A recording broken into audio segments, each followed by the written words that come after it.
It's time for another Haven Retaliation mission. Unfortunately, we're operating in the Warlock's territory, but our Reaper is still in the infirmary getting his negative trait cleared. So for our squad, we've got our usual Phantom Ranger to scout instead. We're bringing 2 Grenadiers, including our high-ranking one for holo targeting, and also a low-ranking one to try and promote. For the first time in a while, we're bringing out a specialist, and while she doesn't have the field medic ability yet, we're still going to be giving her an emergency medikit in case someone gets slashed by a chrysalid. We have our Spark for overdrive shooting, and also our top-ranking sharpshooter for her pistol skills. We have the usual suspects for equipment. We have Talon rounds and blue screen rounds on our Ranger and Sharpshooter, as well as mine shields for our frontline units. We've given our specialist the Mimic Beacon, because she can still use aid protocol and throw it, and we've also given our Sharpshooter battle scanners in case there are any burrowed chrysalids we need to reveal.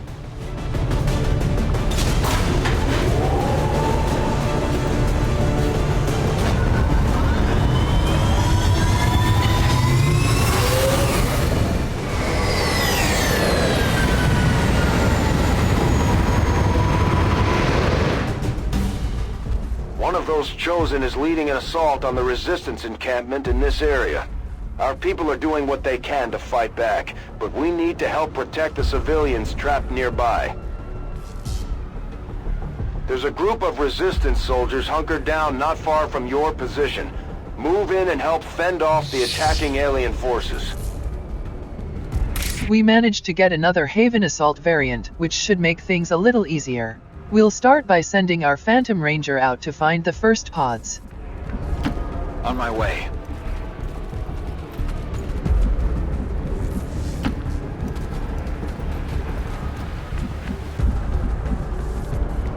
Let's get this show on the road. Position. It's important to maintain overwatch because the pods could wander into view anytime. Servos engaged. Orders confirmed. On the move. Overwatch. Come on in. Come get some.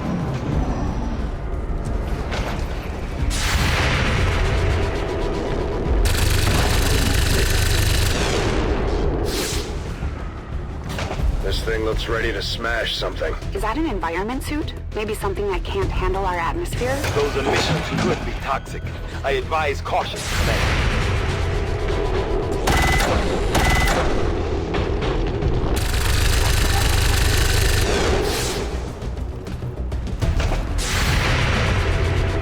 This is the new enemy type, the Andromedan. Their gimmick is after you kill them for the first time, they reanimate as a mechanical husk, so they're actually weak to blue screen rounds during their second phase. We all saw that thing go down. Now what the hell is it doing? The first pod was an Andromedan and a sectoid. The second pod is a Spectre and a Viper.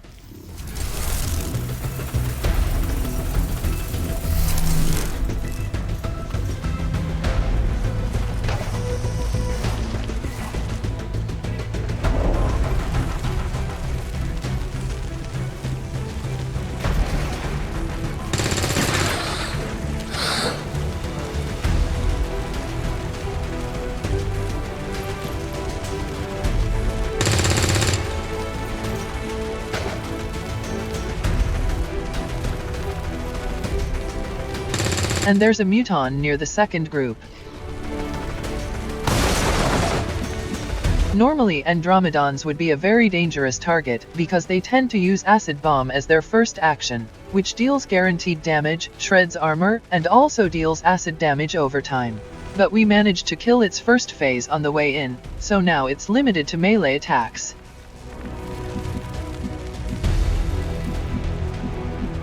We also need to be mindful of the Viper that's back there, which is also a threat. We're starting with holo targeting on the Andromedan, but I should have gone further back because the sectoid could easily flank me here.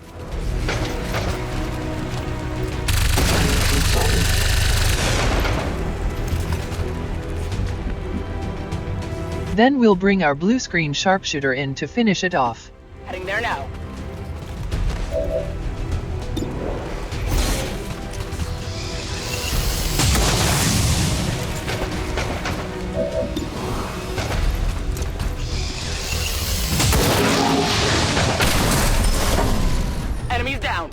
Our next biggest threat is the Viper, but we need to get eyes on it first.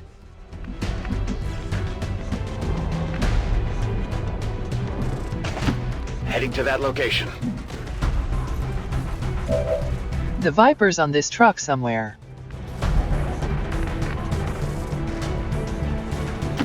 I will comply. Our Spark can see the Viper from up here, so we'll use overdrive to take it out. But before we do that, we'll bring our second Grenadier in and see if we can hit them both with a grenade. Moving to designated position.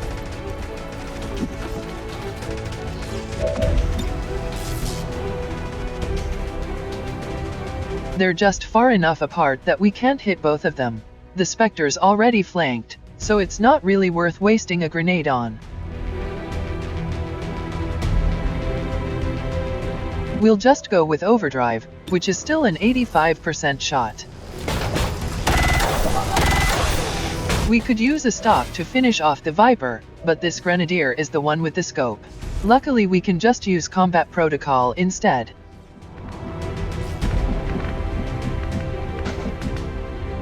The cog indicator next to the Viper, which is added by Gotcha again, tells us that the Specialist will have line of sight on the Viper.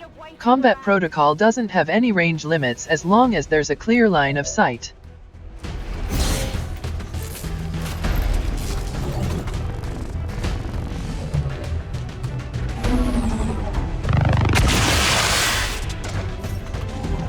That just leaves the two non-lethal enemy types.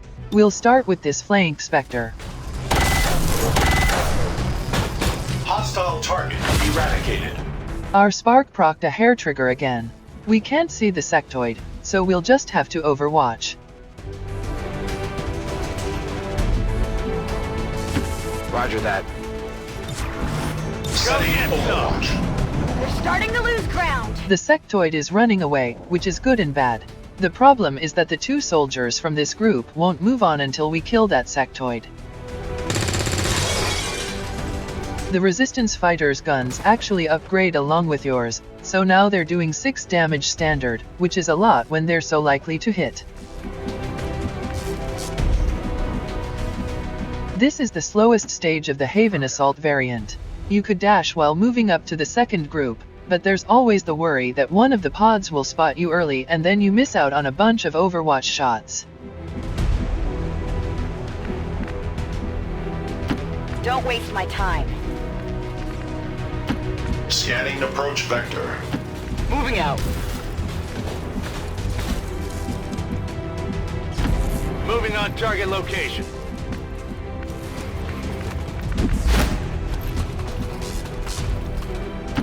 Running!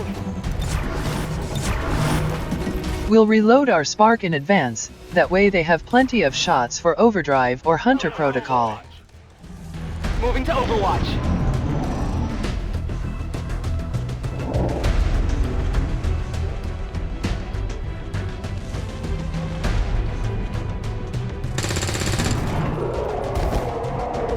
There's a large group of civilians pinned down within range of your position. Sensors indicate hostile forces are closing in fast. We need to get in there before the aliens slaughter those people.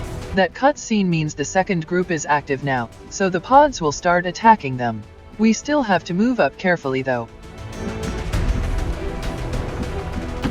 Closing on target position now.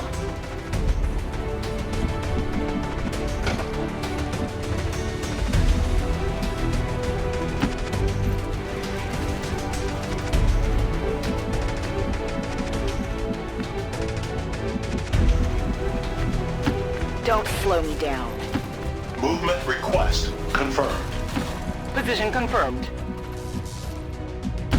Moving to position. Finally! Set Affirmative. overwatch Covering priority. now. There's something out there.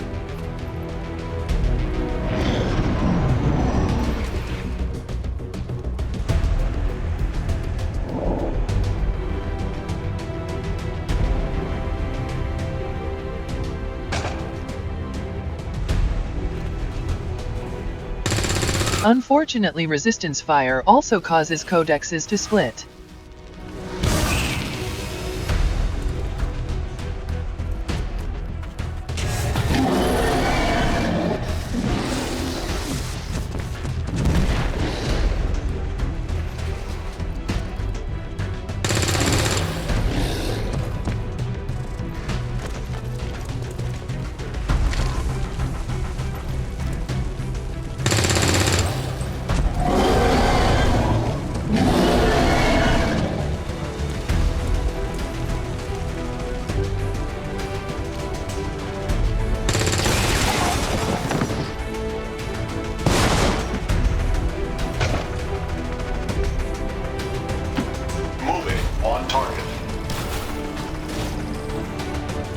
We don't really have any good spots to take a shot at this codex.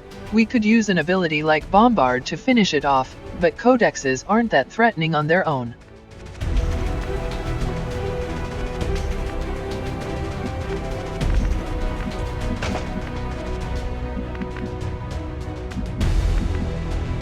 Here I come.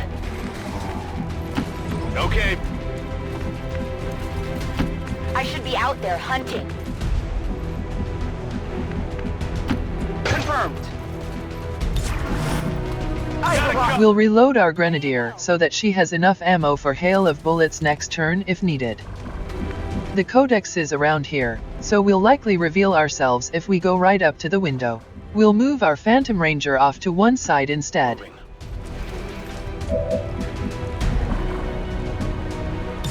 Scanning.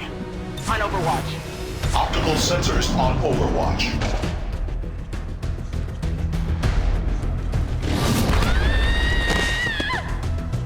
Commander, Advent isn't backing off. They've got units in the AO that are ignoring our forces just to get a better shot at the civilians. Take those bastards down.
That's the third Berserker we've seen on this mission.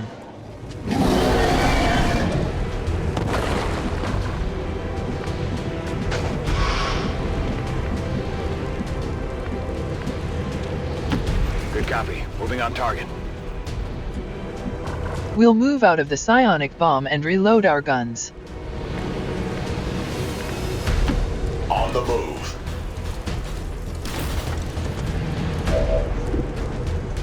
Reload.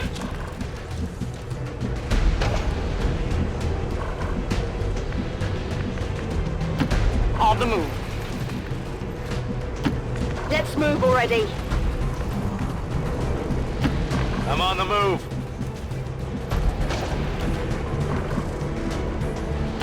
There better be something there. I'm on it. It's killing time. Let's rock. One of the best uses for autoloaders is when dealing with codexes, as you don't have to waste an action reloading. Unfortunately, we don't have any for these units.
We can't see the Berserker inside anymore, but we'll come back to that in a second.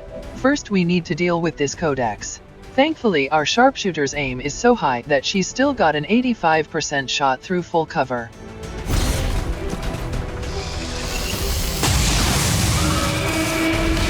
Enemy down.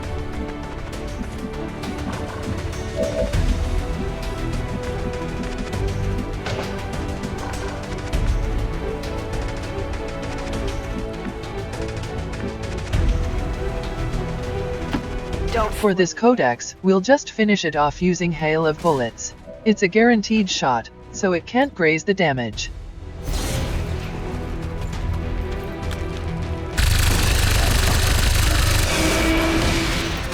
You're just lucky they don't let me use my hands.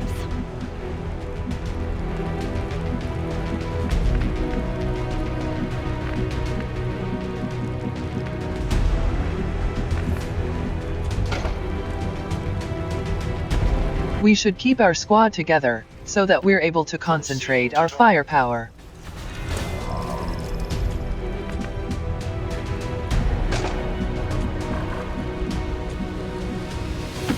Orders confirmed. On the move.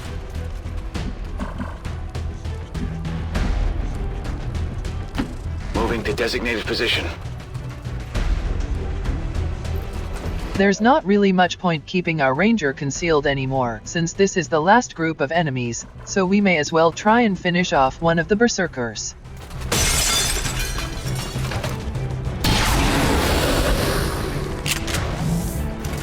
You're just lucky they don't let me use my hands. Eyes on me. On Overwatch. We'll give our ranger an aid protocol just in case, since our specialist can still overwatch as well.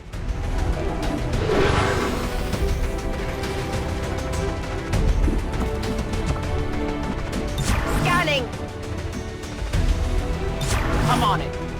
Ever vigilant.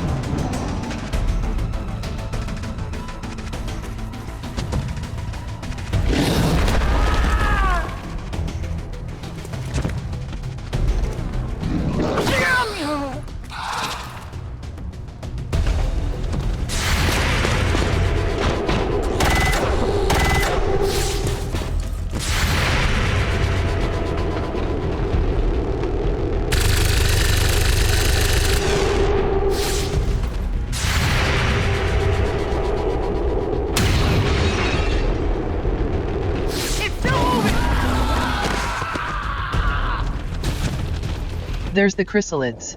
We'll want to prioritize those, as they'll also spawn more chrysalids if we just leave them alone.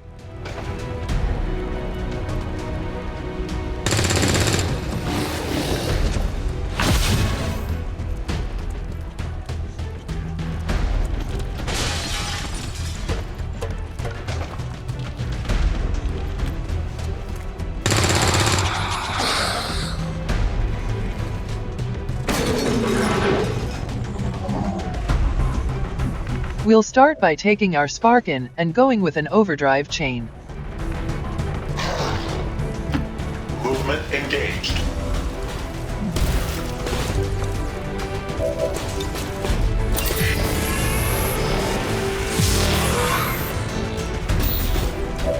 We'll see if we can angle a rocket in a good way.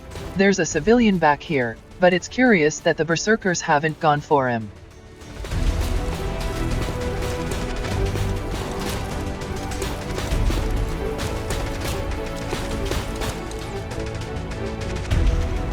This is awkward because I'm having to aim it at the ceiling to get it to go where I want, otherwise it would hit the low cover in front.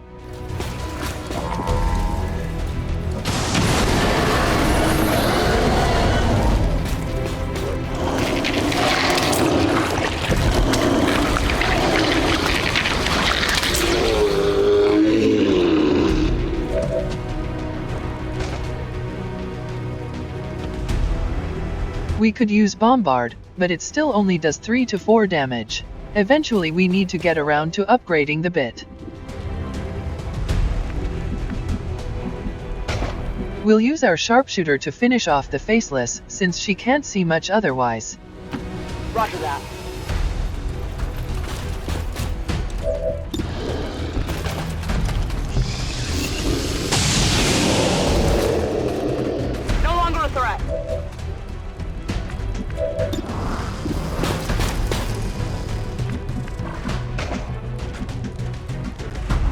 Our plasma grenades do 4 to 5 damage, so we can use one of those to finish off the weakened enemies.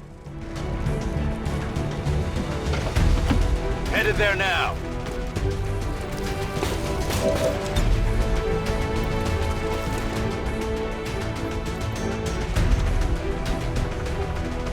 Boom!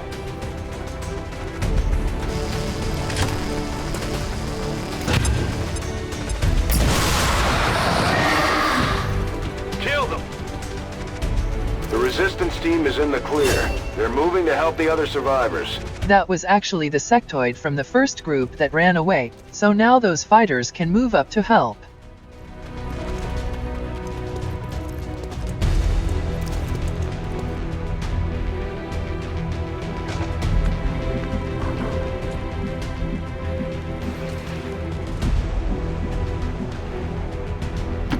We'll take our grenadier in and try to kill a chrysalid. I'm actually more afraid of them than the berserker.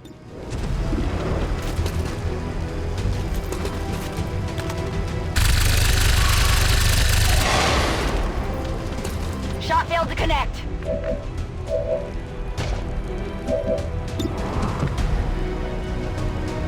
We could take our ranger in a little closer, but I'm still scared of these chrysalids.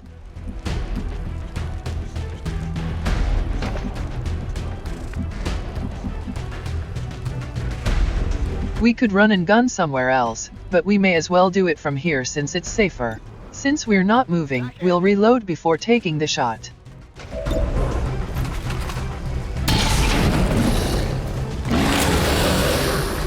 You're nothing to me. We'll try and finish off this chrysalid with our spark.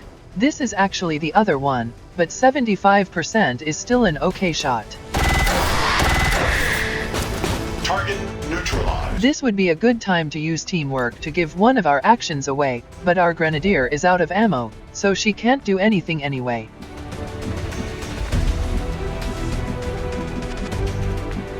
We'll just have to move our specialist up and try to get a line of sight on the chrysalid as it comes in. Finally! On Overwatch!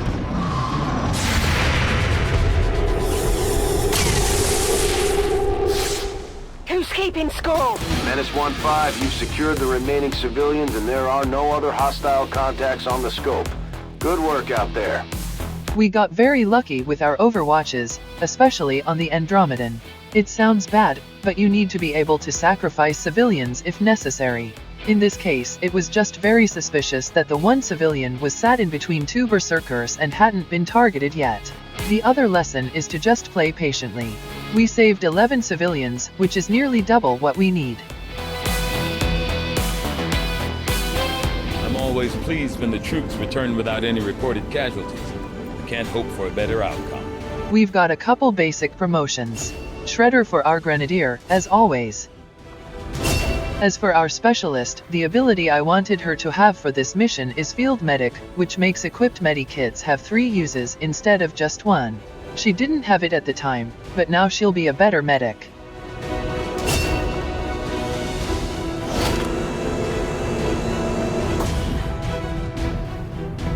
Considering the limited resources available to you, Commander, you have still managed to exceed my expectations. Excellent work.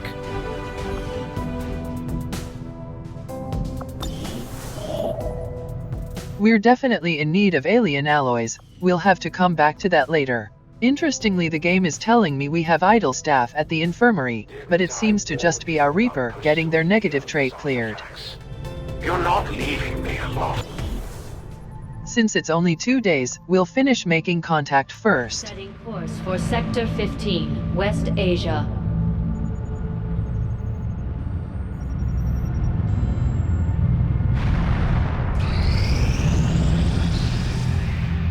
We've located the Elder's Hunter, actively working in this region, Commander. New regional contacts located. Now we can start making contact with the Codex Coordinates region. But we're doing so well with the Avatar project that we're going to make a quick detour to grab these alloys, because we're just really being held back by not having any. Plotting new course.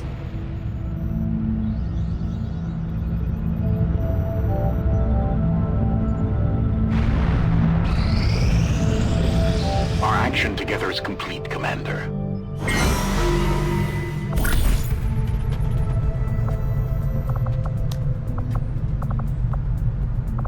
Now we'll go for the resistance order. There's a moderate chance of ambush, so we'll need to bring good classes. We'll give the mobility bonus to our Templar again.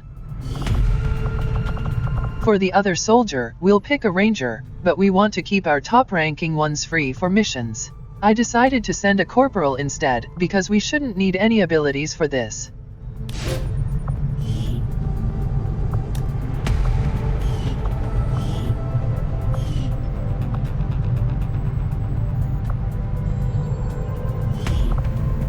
We'll get the job done. Don't worry, Commander.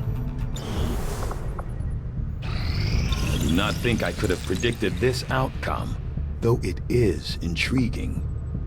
It certainly is impressive looking, if nothing else. Although I am still not entirely sure what the aliens hope to achieve with such a grand design.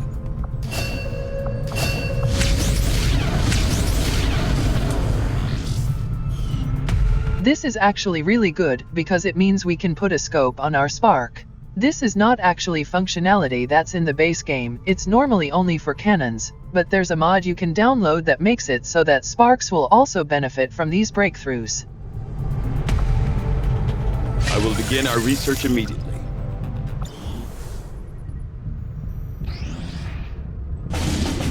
It's time for a new guerrilla op. Let's take a look at our options.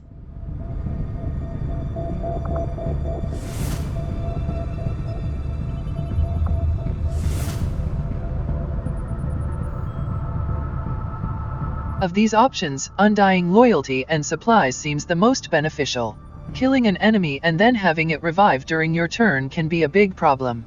Having civilians occasionally turn into Faceless isn't usually that big of a deal. Aside from that, this mission is in the Assassin's territory, so we should try to bring our Skirmisher just in case.